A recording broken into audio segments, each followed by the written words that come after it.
ناظرین، اہم خبر آپ کو بتا رہے ہیں۔ پاکستان کے ہر گھر میں پائے جانے والے عام سے جانور میں کرونا وائرس کی تصدیق ہو گئی۔ تمام پاکستانی بے پناہ احتیاط کریں۔ تازہ ترین میڈیا رپورٹس کے مطابق بیلجیم میں بلی میں بھی کرونا وائرس کی تصدیق کی گئی ہے۔ غیر ملکی خبر رسائی ادارے کے مطابق بیلجیم کے کرائسس سینٹر کے مطابق ایک ویٹرنری سرجن نے بتایا ہے کہ ایک بلی جو اپنے کرونا وائرس سے متاثر مالک کے ساتھ تھی، اس میں بھی کرونا وائرس پایا گیا ہے۔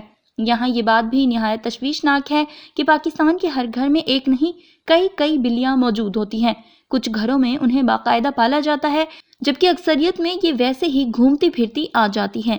اب قابل غور بات یہ ہے کہ بالفرض یہ بلیاں کسی ایسے گھر سے ہوتی ہوئی آپ کے گھر پہنچی ہوں جہاں کرونا وائرس کے مریض موجود ہوں تو ان کے ذریعے یہ وائرس تیزی سے پھیل سکتا ہے۔ اس کے علاوہ ماہرین نے خبردار کیا ہے کہ یہ وائرس کسی فرد سے فرد کو ہی نہیں بلکہ کسی بھی جگہ موجود ہو سکتا ہے۔ کرونا وائرس کئی گھنٹوں سے لے کر کئی دن تک زندہ رہ سکتا ہے اور یہ وہاں سے جوتوں، کپڑوں، گاڑیوں، جانوروں اور کسی بھی ذریعے سے پہنچ سکتا ہے۔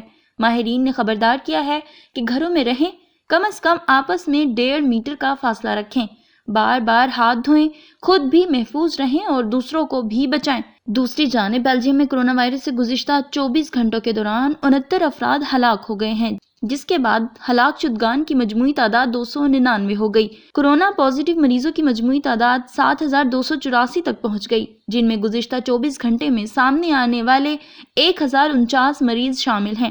اسی دوران 490 نئے مریضوں کو اسپتالوں میں داخل بھی کیا گیا ہے۔ مزید معلومات کے لیے ہمارا چینل سبسکرائب کریں۔